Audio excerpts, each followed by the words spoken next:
새 생명과 우리의 삶을 어떻게 살아야 되나?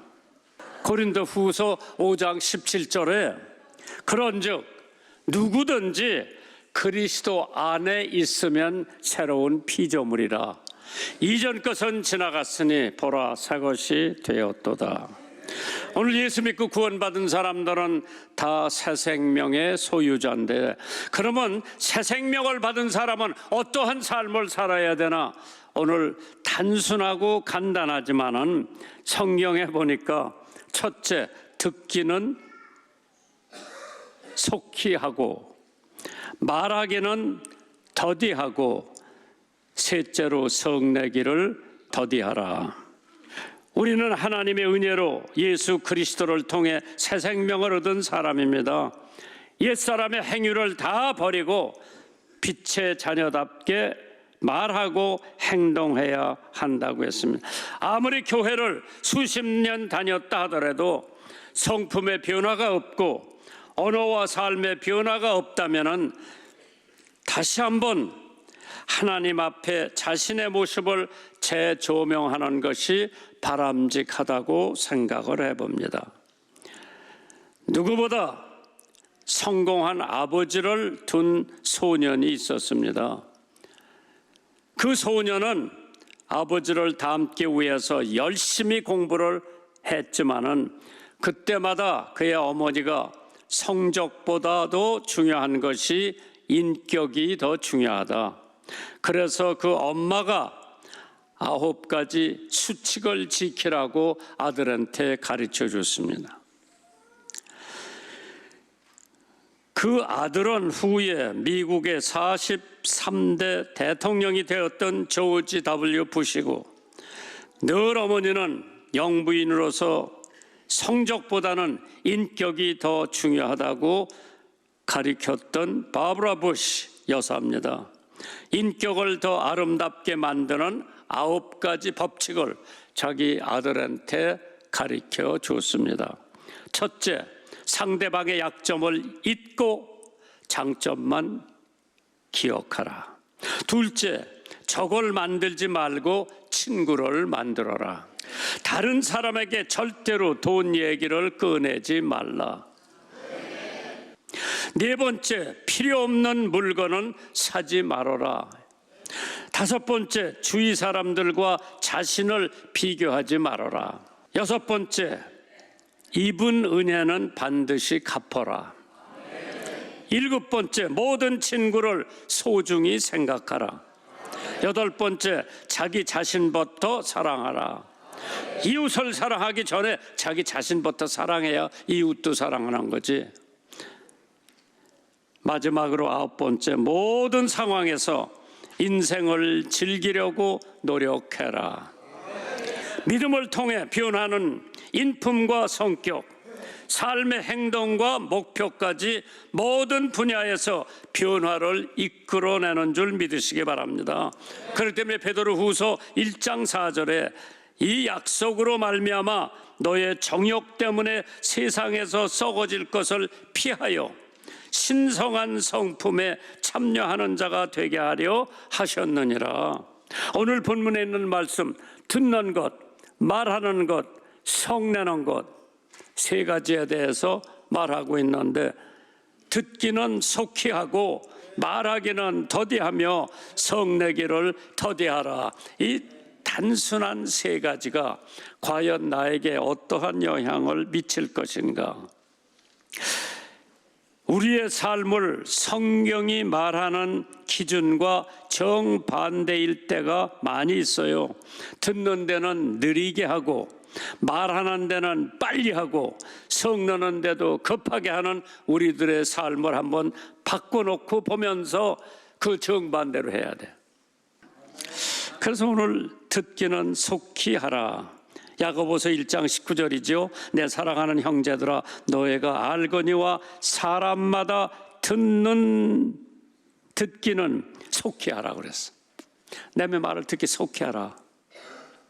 하나님 말씀 듣는 너를 속히 하라. 성도는 하나님의 말씀과 분리되어서 살 수가 없습니다. 성도가 아니면 성경 안 봐도 돼요. 성경 구절 암송 안 해도 돼요. 그러나 성도가 된 이상에 이 성경 말씀이 나한테 주는 적지 않은 믿음과 축복을 준다면 빨리 들어야 돼, 그 말씀을. 왜냐하면 성도는 새 생명으로 태어날 때에 진리의 말씀을 통해서 태어났기 때문에 그 말씀을 떠나서는 우리가 정상적인 신앙생활을 할 수가 없다고 하는 베드로전서 1장 23절입니다. 너희가 거듭난 것은 썩어질 씨로 된 것이 아니라 썩지 아니할 씨로 된 것이니 하나님의 살아있고 항상 있는 말씀으로 되었다고 그랬어. 살아있는 하나님의 말씀으로 내가 예수 믿고 구원받았기 때문에 나는 예수를 통해서 예수 안에서 살아가고 있는 줄 믿으시기 바랍니다. 참 하나님의 말씀이 얼마나 적절한데 하나님 말씀 듣는 거는 속히 들으라고 그랬죠.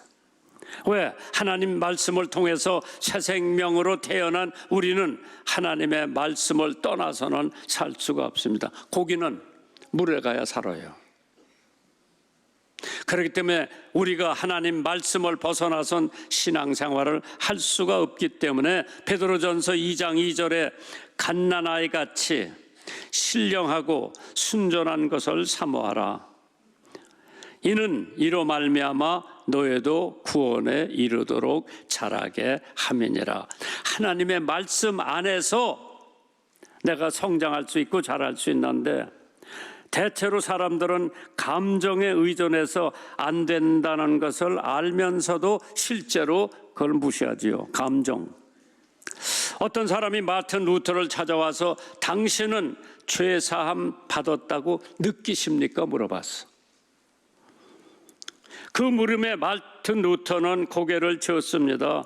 분명한 어조로 이렇게 대답을 합니다. 난 그렇게 느끼지는 못합니다. 하지만 하늘에 하나님께서 계신다는 사실을 믿습니다.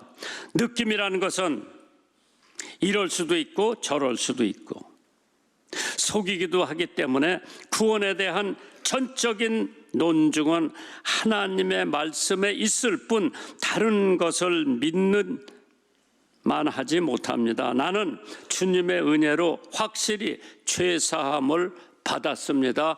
죄사함을 알았습니다. 죄사함을 받았기 때문에 구원받았다는 느낌은 글쎄 어떤 때는 구원받은 것도 같고 어떤 때는 안 받은 것도 같고 감정에 왔다 갔다 하는 것이 우리의 구원이 아닙니다. 하나님의 은혜는 절대적이에요. 그리스도 안에서 내가 예수를 믿고 새 생명을 받았다면 나는 하나님의 말씀 듣기를 속히 해야 돼요. 두 번째로 특별히 우리는 하나님의 말씀 속히 들으려고 해야 하죠. 왜? 우리가 새 생명을 얻었다고 하면은 하나님 말씀을 듣지 않고 새 생명을 유지할 수가 없습니다. 하나님의 말씀을 들을 때 우리는 믿음이 자라는 것이고 그래서 들음이 이처럼 중요한 것은 하나님의 말씀을 들으면은 믿음이 생긴다고 그랬어요. 하나님께서 더 많은 믿음을 달라고 기도하는 사람들이 성경에 나옵니다. 많은 인물들이 적극적으로 하나님의 은혜를 체험하기를 바랐지만은 아무 일도 일어나지를 않습니다. 그 성경을 얼핏 펴보니까 로마서 10장에 눈에 들어왔습니다. 믿음은 들음에서 나며 들음은 그리스도의 말씀으로 말미암으니라. 왜 내가 믿음이 안 생기나 그렇게 난리를 때려도 믿음은 들음에서 나고 들음은 그리스도의 말씀에서 난다고 그랬어요. 내 믿음이 성장되고 내 기도가 응답되기를 원하면은 말씀을 상고하고 말씀을 믿으면 그 안에서 하나님께서 나를 자라게 하시는 줄 믿습니다. 성경 말씀을 펴놓고 그 성경 말씀 안에서 내 믿음, 내 기도 더 열정적으로 할 수 있게 로마서 10장 17절이요. 믿음은 들음에서 나며 들음은 그리스도의 말씀이니라. 내가만 열심히 믿음을 달라고 기도하고 기도를 할 때 열심히 응답을 달라고 기도를 해도 이루어지지 않는 것은 말씀 바깥에서 기도하고 말씀 바깥에서 더 응답해 달라고 하기 때문에 말씀 안에서, 그렇기 때문에 두 번째로 말하기는 더디하라고 그랬어. 듣는 거는 속히 듣고 내가 말하는 것은 더디하라. 야고보서 1장 19절이요. 내 사랑하는 형제들아 너희가 알거니와 사람마다 듣기는 속히 하고 말하기는 더디하라. 말을 빨리 내뱉게 되면 실수가 생기는 법이지요. 말이 많으면 실수가 있게 마련이에요. 그렇기 때문에 우리가 내뱉는 말은 절대로 다시 주워 담을 수가 없다고 그랬죠. 그래 말할 때는 생각해 보면서 해야 된다고 그랬어. 이 칼이라고 하는 게 수술할 때는 사람을 살리기도 하고 이 칼이 흉기로 변하면은 사람을 죽이기도 합니다. 말에도 이러한 힘이 있다고 그랬죠. 우리가 때로 맞는 말을 하면 그것은 상대의 영혼을 힘과 위로를 주고 덕을 끼치는데 어떤 사람들이 말을 하면은 생명을 죽이고 상대방을 궁지로 몰리는 적이 없지 않아 있습니다. 상대에게 상처를 주고 문제를 일으키는 말은 하지 마라. 그래서 야고보서는 말을 더디하라고 하는데 생각해보고 기도해보고 말하는 의미가 담겨져 있습니다. 그래서 학교 다닐 때 우리 대학 총장이 늘 학생들에게 너가 말을 하려면 세 가지를 물어보라고 그러더래요. Is it true? 사실이냐? 내가 하고 싶은 말이 사실이냐? 진리냐? 두 번째로 Is it kind? 정말 친절한 말인가? 알아보고 해라. 세 번째로 Is it necessary? 꼭 그 말을 해야 되느냐? 시편 141편 3절에 여호와여 내 입에 파수꾼을 세우시고 내 입술에 문을 지키소서. 얼마나 다윗이 말을 해프게 해가지고 사람들의 심령을 찔렀다고 할 것 같으면은 그가 여호와여 내 입에 파수꾼을 세워라. 헛된 말하지 않도록 파수꾼을 세우고 내 입술에 문을 지키는 사람을 세워달라고 그랬지. 참 하지 말아야 할 말들을, 버려야 할 말들을 많이 하고 있습니다. 그 중에 하나가 거짓말. 내가 물어보면 여기 거짓말 한 번도 안 해본 사람 손 들어보라 그러면 한 사람도 없어. 거짓말은 우리 입 밖에도 내보내지 말아야 되는 것이 우리 성도들의 직분인데 우리들도 때때로 거짓말을 하는 적이 많이 있지요. 거짓말에도 무게가 있다고 생각을 합니다. 그래서 사소한 거짓말은 별로 문제가 안 되니까 죄가 아니라고 생각하는 경향이 있지만은 거짓말 자체는 다 하나님 보시기에 죄요. 되도록이면 거짓말 하지 마세요. 우리가 거짓말을 함으로써 사탄의 틈탈 기회를 주게 되는 것인데 거짓말은 더 큰 거짓말을 낳는다고 그랬지. 바늘도둑이 소도둑 된다는 것처럼 조그만 거짓말이 나중에 큰 거짓말이 되고 헷갈리고 걷잡을 수 없는 거짓말이 되는 거죠. 그렇기 때문에 시편 101편 7절에 거짓 행하는 자가 내 집안에 거하지 못하며 거짓말하는 자가 내 목전에 서지 못하리라. 어떤 사람은 거짓말을 반복들 하는 사람들이 있어요. 그 사람들하고 새기지 마세요.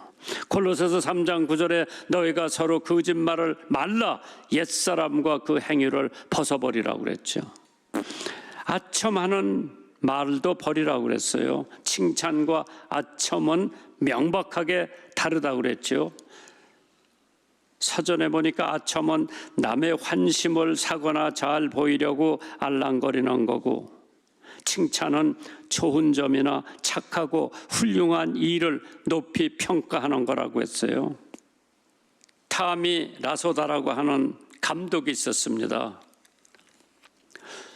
그 감독은 항상 선수들의 능력을 이끌어내는 비결이 무엇이냐고 물어보니까 글쎄요, 제가 알고 있는 확실한 한 가지는 사람들은 기분이 좋을 때 자신의 능력을 최대한 발휘를 한다고 합니다.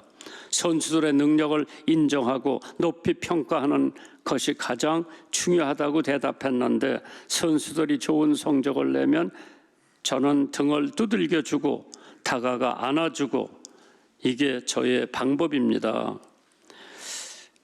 기자는 웃으면서 지금 연봉이 100억이 넘는 선수들에게도 그런 방법이 통한다고 생각하십니까? 물어보니까 감독이 빙그레 웃으면서 그렇습니다.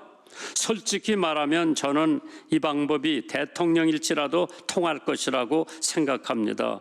등을 두드리는 격려와 칭찬 한마디가 많은 사람을 세상에서 크게 만듭니다. 데살로니가전서 5장 11절에 그러므로 피차 권면하고 피차 덕을 세우기를 너희가 하는 것 같이 하라고 그랬어. 심리학자들이 우리한테 가르치는 게 뭐가 있냐? 그 사람 보고 아무것도 칭찬할 게 하나도 없으면은 맨 넥타이가 참 곱고 이쁘네요. 오늘 머리 스타일이 참 보기가 좋습니다.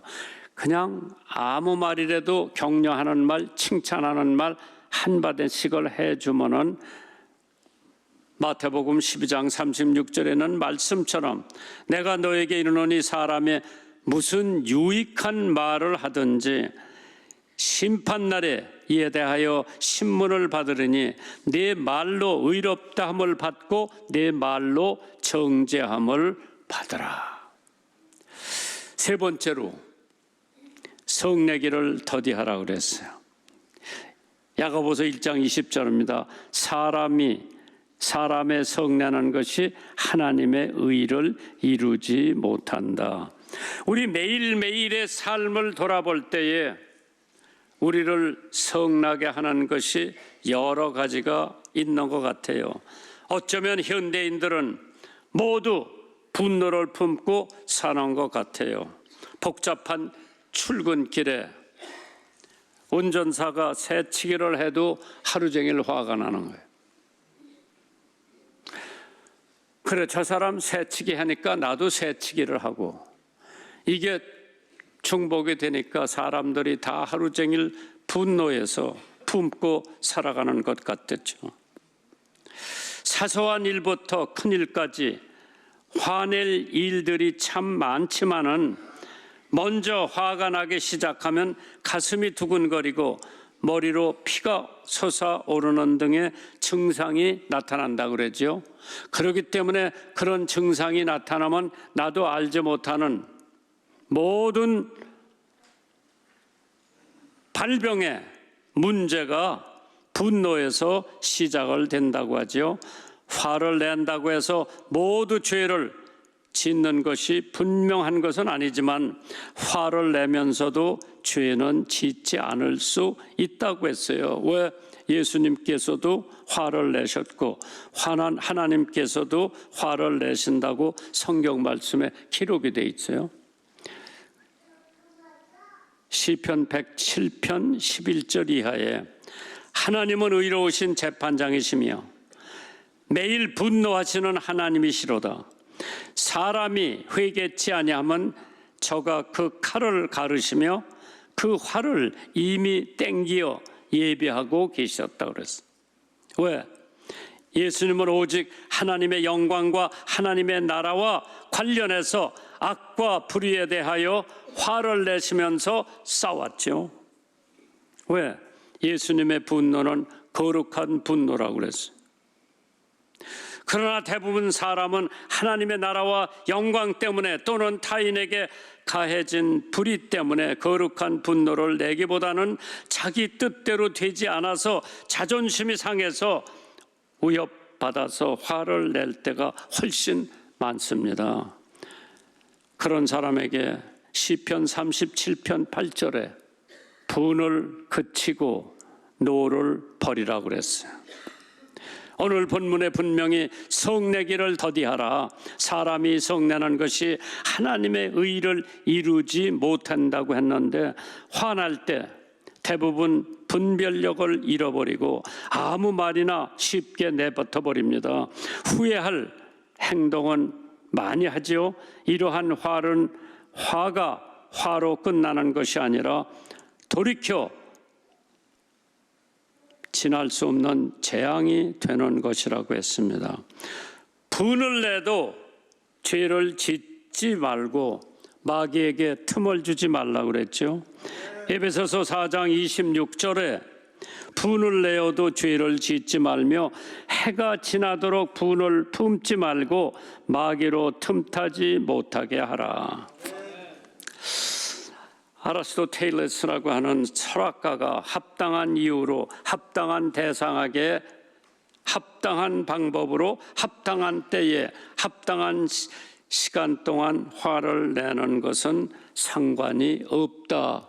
철학자가 가르쳤지만은 사실 하나님이 가르친 것은 화가 나도 저녁 때까지 남기지 말아라. 잠언 16장 22절입니다. 노하기를 더디하는 자는 용사보다 낫고 자기 마음을 다스리는 자는 성을 뺏는 자보다 낫다.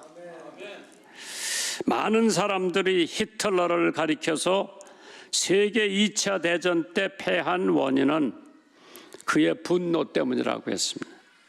비유의 조금만 거슬리면 미움과 분노가 하늘을 찔러 그의 부하들은 사실을 제대로 보고를 할 수가 없었습니다. 놀만디 작전 때 주력 부대를 빼돌려 소련을 침공하였는데 바로 이것이 돌이킬 수 없는 히틀러의 실수라고 했습니다. 그리고 연합군이 놀만디 상륙 작전을 개시했을 때 히틀러는 잠을 자고 있었는데 자기 전속 부관에게 내가 잘 때에는 절대 깨우지 말라고. 영국군이 놀만디를 점령하기 위해서 지금 진격하고 있는데 히틀러는 세상 모르고 잠을 자고 있는데 빨리 일어나서 소련에 배치했던 탱크를 다시 놀만디로 가지고 와야 되는데 전속 부관에게 내가 잘 때 깨우지 말라고 해서 부들부들 떨면서 깨우지를 못하고 있었을 때 이미 영국군은 놀만디 작전을 성공시켜서 그는 패전을 했지요. 히틀러의 무섭게 화내는 성품은 결국 패망을 가져왔다고 합니다. 잠언 4장 23절입니다. 무릇 지킬 만한 것보다 더욱 내 마음을 지키라. 생명이 근원이 이에서 남이라고 그랬어요. 새 생명을 얻은 여러분과 저 듣기는 속히 하고 말하는 것은 더디하고 성내기는 것도 더디하는 여러분이 되시고 지혜가 되기를 바라는 마음 간절합니다. 그러나 우리가 열심히 노력을 해도 화나면 화풀이 해야죠. 그러니까 부부싸움도 일어나고 자녀들과의 다툼도 일어나고 그래서 최대한의 성자는 그것을 제재할 수 있고 통제할 수 있는 그 사람이 훌륭한 믿음의 소유자인 줄 믿습니다.